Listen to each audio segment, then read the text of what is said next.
በስመ አብ እስትጃችሁን ከፍ አሃዱ አምላክ አሜን። መቃባ ከልልማ ከነፉረ ቁልቁሉ ዋቀ ቶኮ አሜን።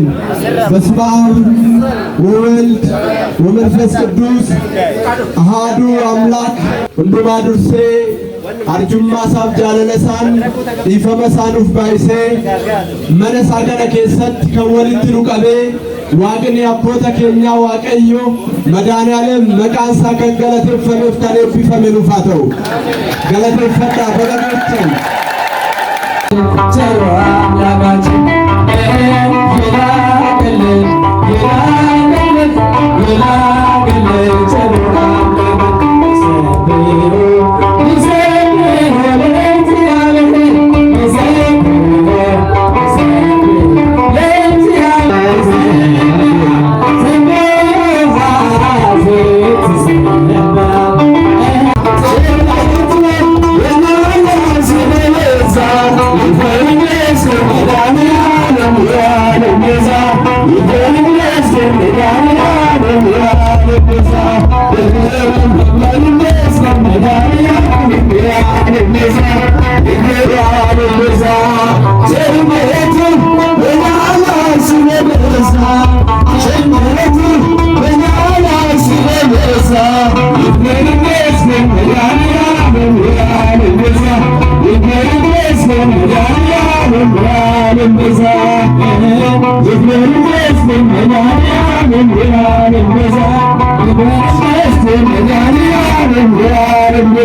በስመ አብ እስቲ እጃችሁን ከፍ አሐዱ አምላክ አሜን። መቃባ ከንልማ ከነፉረ ቁልቁሉ ዋቀ ቶኮ አሜን። በስመ አብ ወወልድ ወመንፈስ ቅዱስ አሐዱ አምላክ ሁንዱማ ዱርሴ አርጁማ ሳፍ ጃለለሳን ኢፈመሳኑፍ ባይሴ መነሳ ገነ ኬሰት ከወልት ኑቀቤ ዋቅኔ አቦተ ኬኛ ዋቀዮ መድኃኔዓለም መቃንሳ ከገለቴፈሜፍ ከሌቢፈሜ ኑፋተው ገለቴፈታ በለመተን ከሁሉ አስቀድሞ የአባቶቻችን አምላክ እንደ ምሕረቱ ብዛት በዚህ ስፍራ የሰበሰበን መድኃኔዓለም ክርስቶስ ስሙ የተመሰገነ ይሁንልን። እንኳን ለዚህ ቀን አደረሳችሁ። ክቡር አባታችን መጋቤ ሃይማኖት ኃይለ ሥላሴ ነጋሽ የግንብቹ ወረዳ ቤተ ክህነት ዋና ሥራ አስኪያጅ፣ ክቡር አባታችን መልአከ ሕይወት መምህር አሰግድ ባልቻ የሃዳ ወረዳ ታሪካዊና ጥንታዊ አስተዳደር ክቡር አባታችን መላከ ኃይል ሊቀ መዘምራን ዘርሃ ዳዊት አበበ የደብረ ኃይል ቅዱስ ሩፋኤል አስተዳዳሪና የአራቱ ደብር ስብከተ ወንጌል ኃላፊ ክቡር አባታችን